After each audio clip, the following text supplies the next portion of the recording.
Hello everyone, welcome back to our YouTube channel. दोस्तों, कैसे हैं आप सभी लोग? आई होप आप सभी बहुत अच्छे होंगे और आप सभी की तैयारियां भी काफ़ी अच्छी चल रही होंगी। देखिए दोस्तों, आप सभी का इंतजार खत्म हुआ। फाइनली यहां पर बड़ी अपडेट सभी के लिए आई हुई है। जितने भी रेलवे एस्पिरेंट्स हैं ना दोस्तों, ये लगा लो कि खुश हो जाओगे, ऐसी अपडेट आपको मिलेगी। ठीक है, देखिए दोस्तों, जितने भी साथी रेलवे टेक्नीशियन ग्रेड 3 का एग्जाम दिए हैं ना, और उनके मन में जो डाउट्स आ रहे हैं उनको लेकर के, साथ ही दोस्तों कुछ ऐसी अपडेट मैं आपको देने वाला हूं।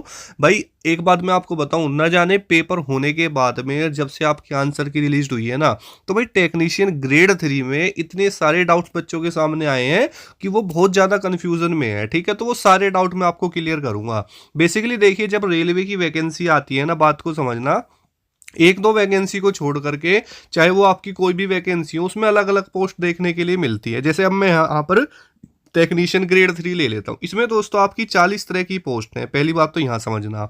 ठीक है, उसके बाद में आप लोगों में इतना डाउट है ना कि सर जो ये 40 पोस्ट है ना, इनकी जो कट ऑफ है वो 100 प्लस चली जाएगी। ऐसा स्टूडेंट का कहना है, हमारा नहीं।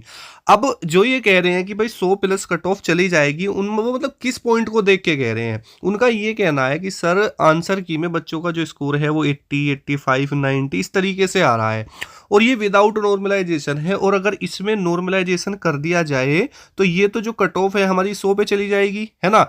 तो भाई इस तरह की बातें बच्चे कर रहे हैं। अब जो 60 वाले हैं, 70 वाले हैं, वो तो इतने डिमोटिवेट हो गए हैं। वो ये कह रहे हैं, सर मुझे तो ऐसा लगने लगा है कि इतनी तैयारी के बाद भी अगर हमारे इतने नंबर आ रहे हैं ना, तो कुछ नहीं हो सकता। ठीक है, तो एक गलत जो नेगेटिविटी है ना, वो उनके जो उनका आसपास है ना, वो फैल चुकी है। ठीक है, तो इस चीज को पहले ध्यान से समझो होता क्या है। देखो दोस्तों, आपने देखी है 40 तरह की पोस्ट हैं। उसके बाद में अभी दोस्तों आपका नॉर्मलाइजेशन होना बच रहा है। आप ये समझते हो कि नॉर्मलाइजेशन में हमेशा नंबर बढ़ते हैं। ये जो फैक्ट है ना, ये माइंड में बैठा हुआ है हर कैंडिडेट के, लेकिन ऐसा नहीं है दोस्तों। कभी कभी क्या होता है, माइनस भी तो हो जाते हैं। अब ऐसा तो है नहीं कि भाई सारी ही शिफ्ट आपकी ईजी रही हैं, है ना। अब वो ये कह रहे हैं कि सर जो ये हमारी 40 ये हमारी पोस्ट हैं, अलग अलग जो पोस्ट हैं, इनकी सभी की कट ऑफ हाई चली जाएगी। भाई देखो, मैं आपको तीन चार ट्रेड ऐसी बताता हूँ। जैसे मान के चलो, आपकी यहाँ पर फीटर है, ठीक है, वेल्डर है, उसके अलावा डीजल मैकेनिक है, इलेक्ट्रीशियन है। इस तरीके से 4 से 5 ये ट्रेड ऐसी होती हैं जिसमें ज्यादा कैंडिडेट। आज हम बात करने वाले हैं रेलवे एनटीपीसी की बेस्ट बुक के बारे में, जो कि चक्षु पब्लिकेशन की है। दोस्तों ये कंप्लीट स्टडी गाइड है। इसके अंदर आपको मिलता है प्रीवियस ईयर क्वेश्चन, साथ ही दोस्तों चैप्टर वाइज क्वेश्चन मिलेंगे। साथ ही इस बुक को दोस्तों बेस्ट टीम के द्वारा बनाया गया है। साथ ही इस किताब के अंदर आपको ट्रेंडिंग टॉपिक्स और जो क्वेश्चन आजकल एग्जाम में आ रहे हैं ना, वो सारे यहाँ पर मिलेंगे। साथ ही टॉपिक वाइज चीजें हैं, चैप्टर वाइज चीजें हैं, कुछ भी चीज ऐसी नहीं है जिसको छोड़ दिया गया हो। साथ ही सबसे बड़ी बात यह है ना दोस्तों, कोशिश की गई है कि आपको इस बुक के जितने भी कॉन्सेप्ट है ना, वो समझ में आए, इसलिए बहुत ही सरल भाषा में इसको यहाँ पर बनाया गया है। और यहाँ पर जो आपके पहले क्वेश्चन पूछे गए हैं ना रेलवे के अंदर, वो भी आपको यहाँ पर देखने के लिए मिलेंगे। देखिए दोस्तों, यहाँ पर चक्षु पब्लिकेशन की, यहाँ पर रेलवे एनटीपीसी की अलग अलग बुक्स भी आती है। जैसे आपकी रेलवे एनटीपीसी है, ठीक है, रीजनिंग, उसके अलावा सामान्य ज्ञान, मैथ्स है। साथ ही आप चक्षु पब्लिकेशन वालों का रेलवे जो है एनटीपीसी का प्रैक्टिस सेट भी आता है, उसको भी ले सकते हैं, जिससे आपकी तैयारी और भी ज़्यादा मजबूत होगी। इन बुक्स की लिंक दोस्तों आपको नीचे डिस्क्रिप्शन में मिल जाएगी, वहां से आप इन्हें ऑर्डर कर सकते हैं। रेट आपको देखने के लिए मिलता है। अब आप एक बात बताओ, इन चीज़ों को देखते हुए आप कैसे बोल सकते हो कि 100 प्लस चली जाएगी? ऐसा नहीं है भाई, 100 प्लस कट ऑफ जाने के कोई चांस नहीं है, कम ही रहेगी। यहाँ ये है थोड़ी हाई जरूर जा सकती है, लेकिन अपनी मर्जी से कुछ भी कहना गलत है। क्योंकि भाई जो भी रेलवे करेगा अच्छा ही करेगा। चाहे देखो, मैं आपको बताऊं, जो भी आपकी चीजें होती है ना सिलेक्शन प्रोसेस में, एक्चुअल में नॉर्मल समझना हमारे बस की बात नहीं होती। उसका रीजन क्या है कि मान के चलो कोई कट ऑफ है, आप उसे कंसीडर करना चाहते हो, तो उसके बहुत सारे फैक्टर हो सकते हैं। जैसे आपकी वैकेंसी कितनी है, किस पोस्ट पे या कितने बच्चों ने फॉर्म अप्लाई किया है, कौन सी जोन में कितने फॉर्म फिल हुए हैं, एक पोस्ट के लिए कितना कंपटीशन बन रहा है। उसके बाद में भी बहुत सारी चीजें आती हैं कि कॉमन बच्चा कितनी पोस्ट पर है और कौन पोस्ट उसको ले रहा है। साथ ही वहां पर वैकेंसी कितनी है, एग्जाम लेवल क्या रहा है, इस तरीके से। अब बहुत सारे स्टूडेंट ये का मानना ये है ना कि भाई देखो, सब इसमें टेक्नीशियन में है, इससे पहले आपका ग्रेड 1 का भी एग्जाम हुआ था, उससे पहले आपका आरपीएफ एसआई का भी हुआ था, उसके बाद अब आपका एनटीपीसी का भी होगा, फिर ग्रुप डी का भी होगा, फिर आरपीएफ कांस्टेबल का भी होगा। तो रेलवे में भाई भंडार आ चुका है, 2025 में भर्ती होगा।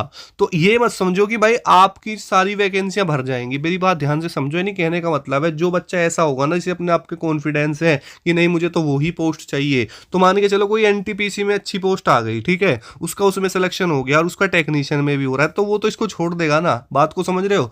तो वो चीज़ है, इस चीज़ पर फर्क पड़ सकता है, मैं ये नहीं करेगा 100% ही पड़ेगा, ये प्रिडिक्शन है। लेकिन भाई ये चीज़ सोचनी गलत है कि मैं 60-70 लेके ही आया हूँ तो मेरे रेलवे में सिलेक्शन नहीं होगा।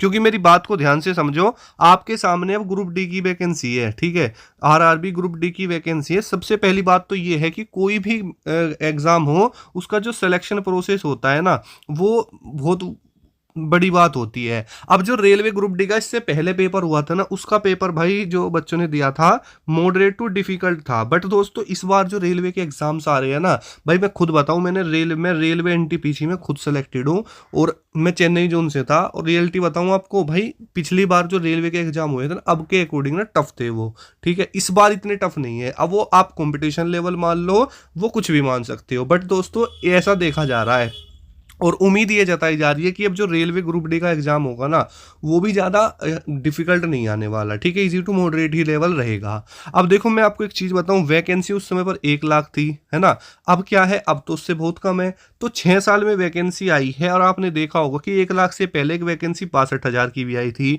यानी 2 सालों में 1,60,000 वैकेंसी रेलवे ने ग्रुप डी की दी थी। बट दोस्तों अब क्या है, 5 से 6 साल बाद अब वैकेंसी आई है और मात्र 32,000 है। तो इसको लेकर भी ट्विटर कैंपेन चल रहा है कि बहुत जल्द आपकी ये वैकेंसी जो है इंक्रीज हो जाए, उसको लेकर के, है ना। अब देखिए रेलवे जो ग्रुप डी है ना, उसका सिलेक्शन प्रोसेस थोड़ा सा अलग है। उसमें आपका देखिए पहले तो सीबीटी होता है, उसके बाद आपका फिजिकल भी उसमें होता है ना, मेडिकल भी होता है, डॉक्यूमेंट वेरिफिकेशन भी होता है। तो सीबीटी में बच्चे जो क्वालिफाई होते हैं ना, कोई टाइम्स में पास होते हैं, ऐसा तो है नहीं कि 1:1 रेशियो है टेक्नीशियन ग्रेड 3 की तरह, ऐसा नहीं है, ठीक है। तो इस चीज को आप समझिए। बाकी 60-70 नंबर वाले जितने भी साथी है ना, सबसे पहले तो अपनी पॉजिटिविटी को फिर से जो है वो करो, ठीक है, एक्टिव करो और अपनी तैयारी में लोग ग्रुप डी का फॉर्म भरो और भाई 100% सिलेक्शन हो जाएगा। जो 70 नंबर तक बच्चा भी पहुंच रहा है ना, ग्रुप डी में उसका हो जाएगा यार, ठीक है। तो ये सारी चीजें हैं। बाकी देखो जो ये टेक्नीशियन ग्रेड 3 है, इसका तो लगता है कि हाई कट ऑफ रहेगी।